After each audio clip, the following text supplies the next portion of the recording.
The heat hit me first. Asterisk thick, suffocating, like walking into a wall of steam. I stepped out of the small, rusted taxi and instantly regretted my long-sleeved linen shirt. Bhopal was alive.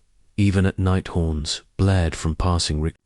The scent of fried spices wafted from corner stalls, and the dark sky rolled with the threat of rain. I adjusted the strap of my camera bag and paid the driver with a wad of slightly damp rupees, then turned toward the guest house. The faded sign. Above the arched entrance, read Haveli Golmahat chipped red paint on a wooden board. It wasn't glamorous, but it had charm. And right now, all I wanted was a fan, a shower, and maybe some peace. I'd come to Bhopal to photograph its forgotten corners, ancient lakes, colonial ruins, places that still held stories beneath the cracks. Or maybe I'd come to get lost. That's what people do after breakups, right? Fly to the other side of the world. Pretend you're chasing art when you're really just running from the memory of a shared apartment to toothbrushes side by side, and the sound of someone else's suitcase sipping shut. The young man at the front desk barely looked up as he handed me a brass key. Room 206.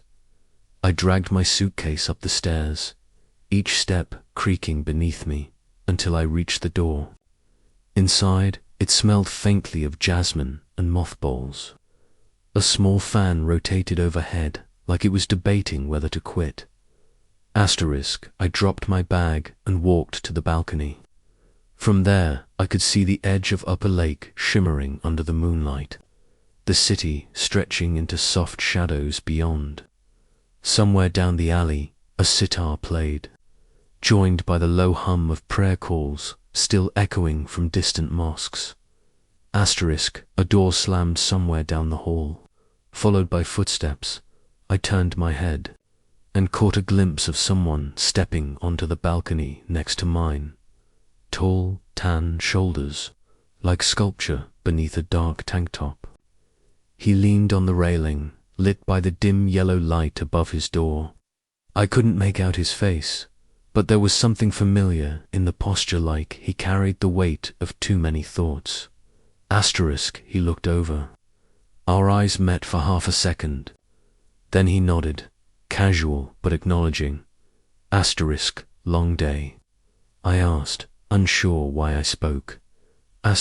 He chuckled, voice low and dry. Long flight. Delhi airport's a maze. I laughed softly. You survived Bhopal traffic. That's impressive. He stepped closer to the railing dividing our balconies. His hair was damp, probably from a shower or the lingering heat. Marshall, he said, extending a hand over the iron bars. Gabriel, I replied, shaking it. We stood there for a moment, the silence stretching in a way that felt less awkward and more intentional, like neither of us wanted to fill it too quickly. Then a flicker of lightning laced across the sky, followed by a deep, rolling growl of thunder. Looks like rain, he said. Yeah. They said monsoons, late this year, but it always arrives eventually. Marshall smiled, slow and a little tired. Doesn't everything? I looked at him again, at the way he stared out into the distance, not just seeing the skyline, but something beyond it. There was a loneliness in him that mirrored mine, a kind of quiet that doesn't come from shyness, but from too much waiting. Just then, the power flickered. The fan in my room stuttered, the hallway lights blinked out.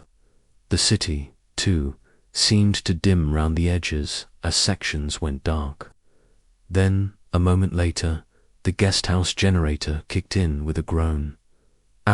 Well, Marshall said, grinning faintly, romantic timing. I shrugged. Only thing missing is wine.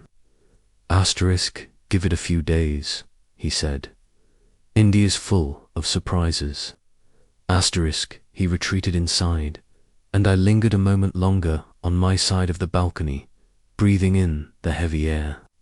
When I finally turned back to my room, I noticed something small on my doorframe, a slip of red cloth tied to a nail, fluttering slightly in the breeze. I hadn't seen it before.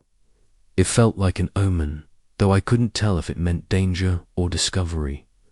Asterisk inside, I unpacked slowly, my thoughts drifting to Marshall. The way he said my name, the way his voice curved around silence. Asterisk, I told myself not to read into it. I was here for work, not a second chance at something I barely survived the first time. But something had shifted the moment he said hello. Not loud, not dramatic, just enough to stir the air around me. Asterisk, and somewhere beneath the ceiling fan's rhythmic click and the sound of distant thunder, I realized something strange. Asterisk, for the first time in months, I wasn't thinking about leaving. I was wondering what tomorrow might bring. The power went out again just after 9. Asterisk, not the flickering kind, but a full drop into darkness. 1 second I was editing a sunset shot of the lake on my laptop, and the next I was staring at a black screen and listening to the hum of silence wrap itself around the building like a blanket. Outside, the city dimmed in pockets. From the distance came the sound of dogs barking and a horn blaring, like someone didn't get the memo that electricity had taken the night off. Asterisk, I stepped out onto the balcony. The heat clung to everything, clothes, skin, breath. I was already sweating. The fan had died with the lights, and my room was turning into a sauna. I considered grabbing my camera for some long exposure night shots, but the sky was thick with storm clouds. No moon in sight. Asterisk, across the way, Marshall emerged onto his balcony again, holding 2 bottles by the neck, their labels glinting in the faint ambient light. He raised them slightly, an unspoken offer. Asterisk, peace offering for the heat, he said. Asterisk, I crossed over to his side through the rooftop stairwell, barefoot and quiet.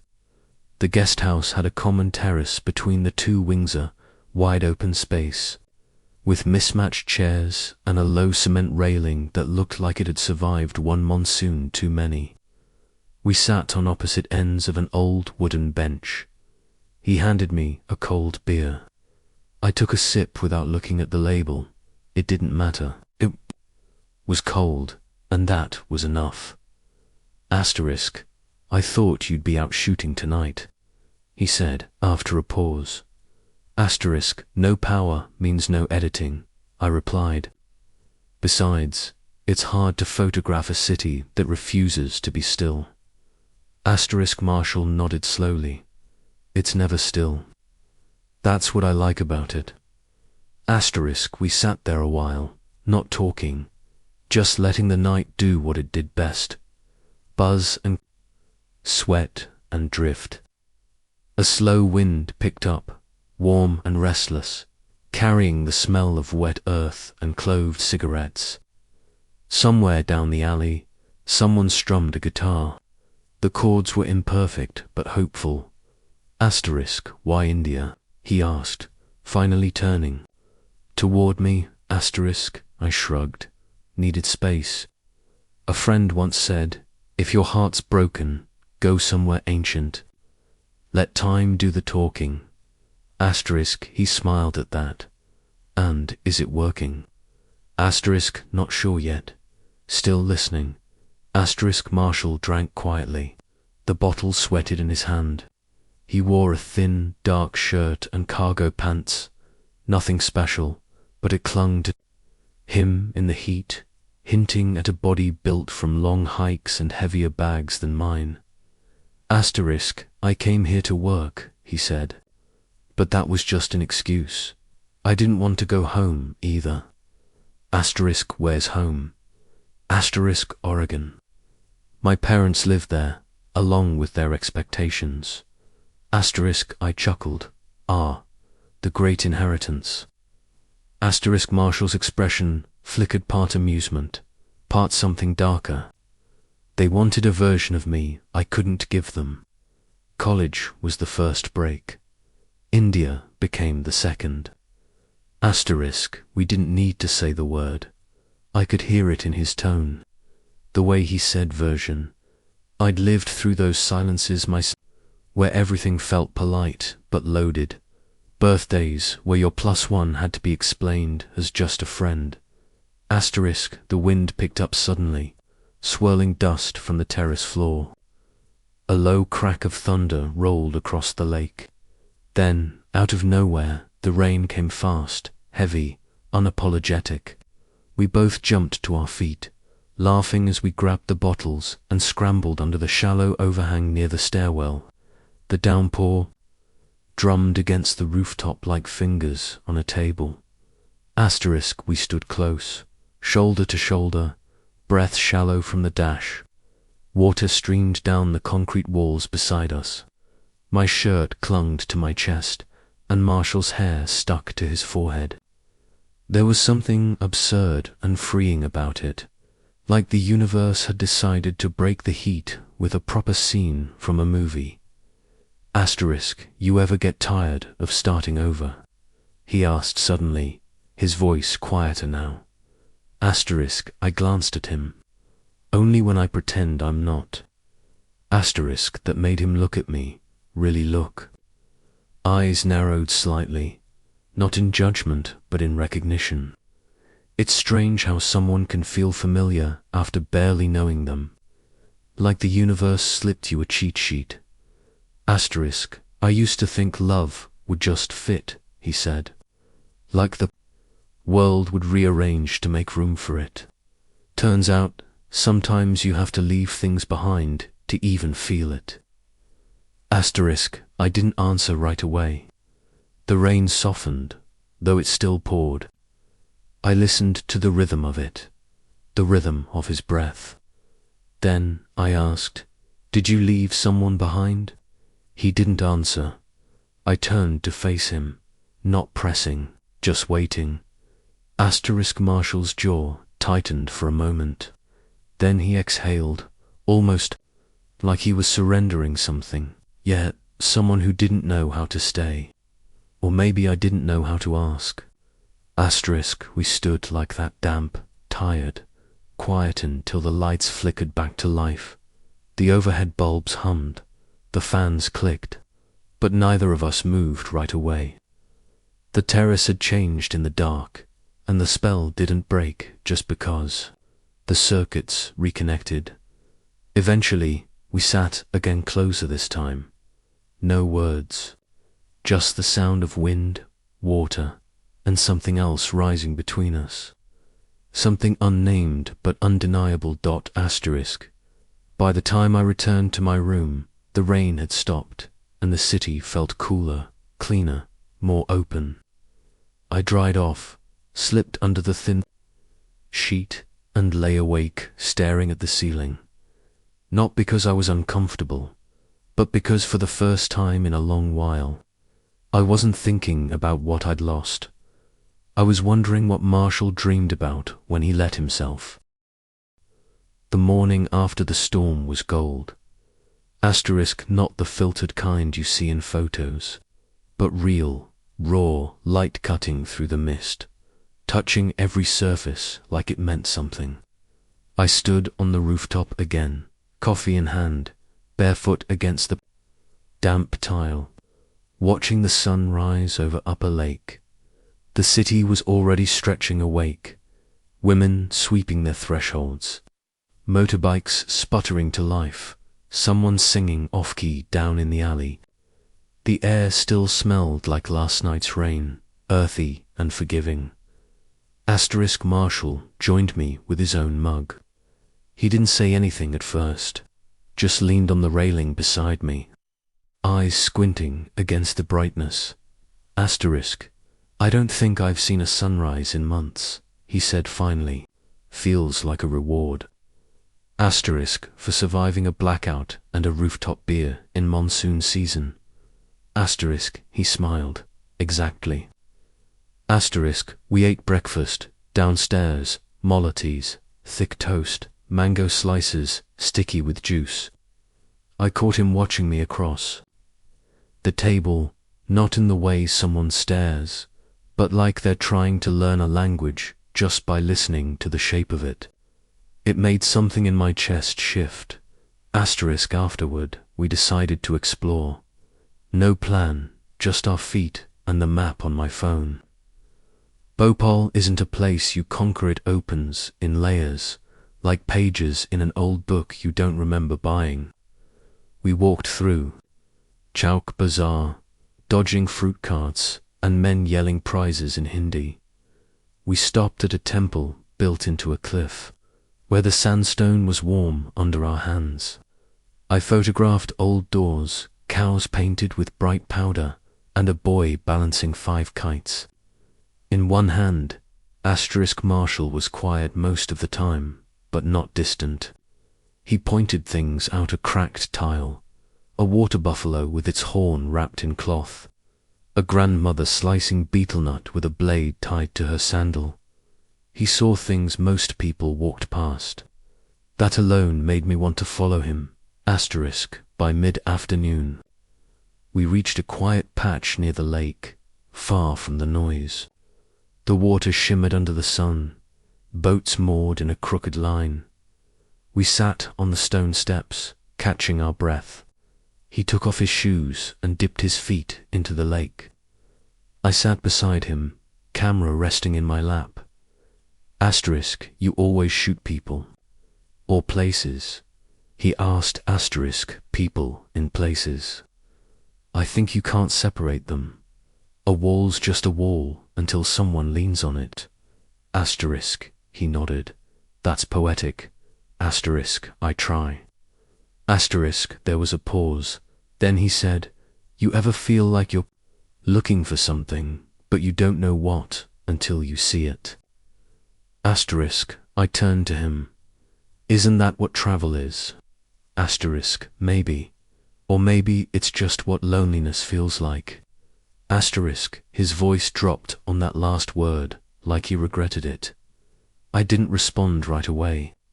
I knew that Ike the kind that sneaks into your sentences when you're not watching. Asterisk, he picked up a pebble and tossed it into the lake. The ripples spread and faded. Then he said, I was with someone for almost 3 years. He wanted a life I couldn't give. House, kids, church, dinners on Sunday, ... asterisk, and you. Asterisk, I just wanted space to breathe. I didn't want to lie. Asterisk, I stared out across the water. That sounds like honesty, not failure. Asterisk, Marshall exhaled. Maybe, but I still left. Still packed a bag and flew halfway around the world, thinking it would feel better. Asterisk, does it? Asterisk, he looked at me, then really looked. Right now, it doesn't feel worse. Asterisk, that was the moment. The one where the tension shifted from subtle to certain. No games, no wondering. It was there, between us, like a wire pulled tight. Asterisk, later, as the sun dipped low, we wandered back through the city. Bought roasted corn from a cart, the kind slathered in lime and chili. Laughed when mine set my mouth on fire and he offered me water, only to spill it on my shirt. We moved like people who didn't need to be anywhere, and that made the day feel endless. Asterisk, back at the guest house, we sat again on the rooftop. The evening light was dim and blue, and the street below had quieted. I showed him some of my photos from the day on my camera screen.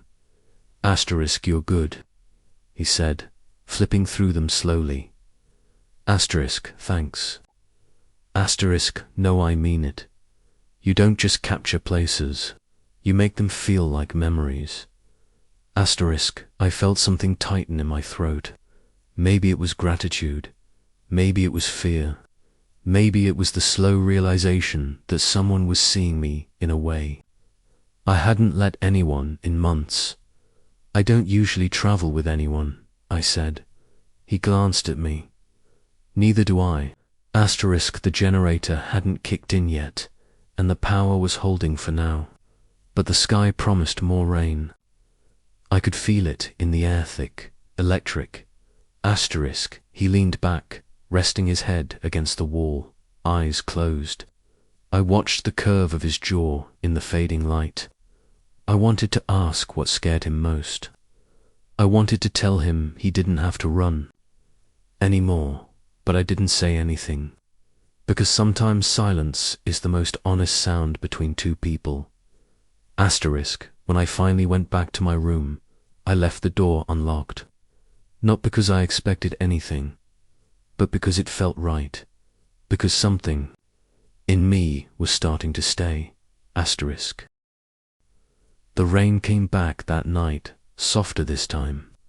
Like the sky had finally remembered how to cry gently. I was lying in bed, half asleep, when I heard a knock, light, hesitant. The kind of knock that didn't ask permission so much as hope for forgiveness. I got up, opened the door, and there he was. Marshall, barefoot, wearing a plain grey t-shirt, the kind that clung in all the places a person can't hide emotion. He didn't speak, just looked at me with eyes that carried the weight of a long day and something else he hadn't named yet. I stepped aside. He entered slowly, like he wasn't sure if he'd crossed a line already. The room was lit only by the bedside lamp, its warm glow softening the walls, making the space feel smaller, safer. He sat on the edge of my bed, elbows on his knees, staring at the floor. I couldn't sleep, he said quietly. Kept thinking, I stayed standing, watching him. About what? He hesitated, then said, about that feeling you get when you know something good is happening, but you're afraid you'll ruin it just by naming it out loud. I didn't answer, not right away. I knew that feeling too well for fragile silence before a truth breaks it. I crossed the room and sat beside him, the bed dipping slightly under our weight. He continued, his voice lower.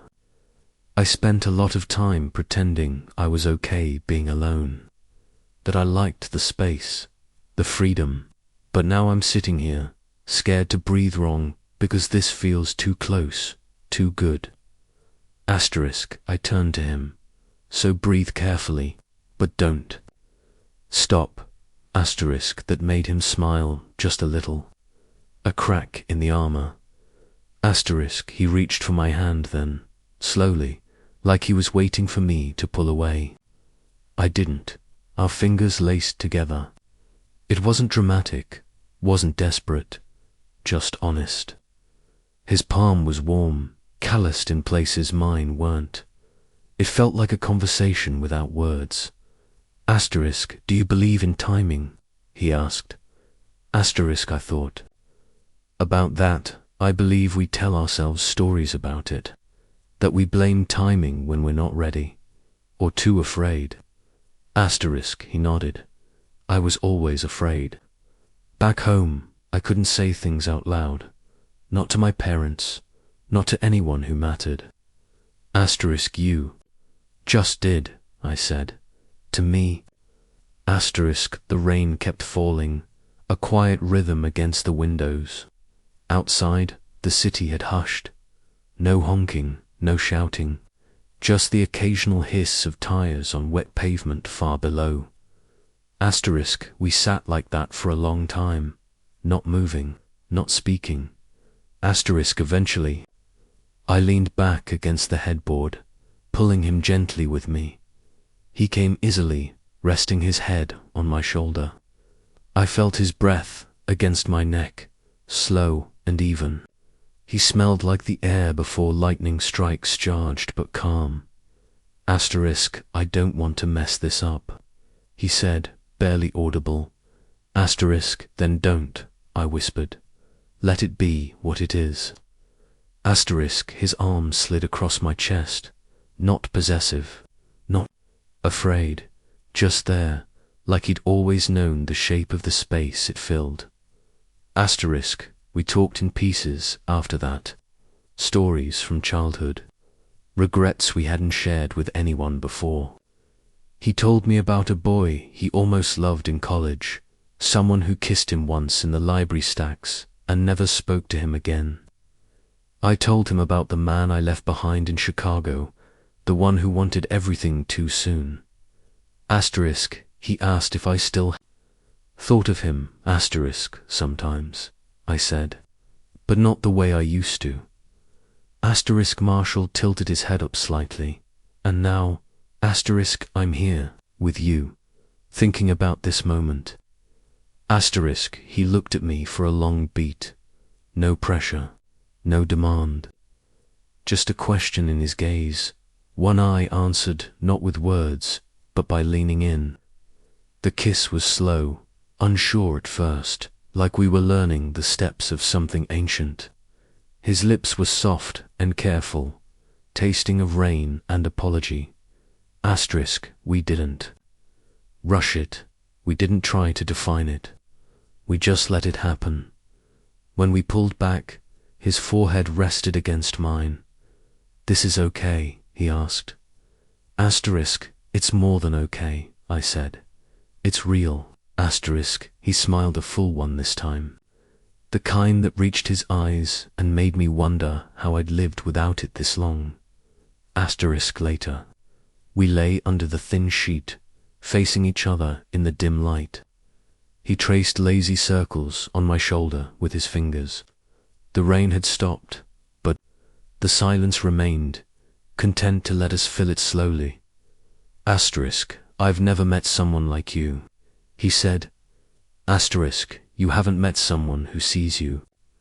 Asterisk, that quiet stayed with us, wrapped around us like the night itself. Asterisk, and just before sleep claimed him, he murmured, don't disappear when the sun comes back. Asterisk, I didn't promise anything. Not out loud, asterisk, but I stayed awake a little longer, watching him breathe, memorizing the way peace finally looked on his face. I didn't know what tomorrow held, but for the first time, I didn't care.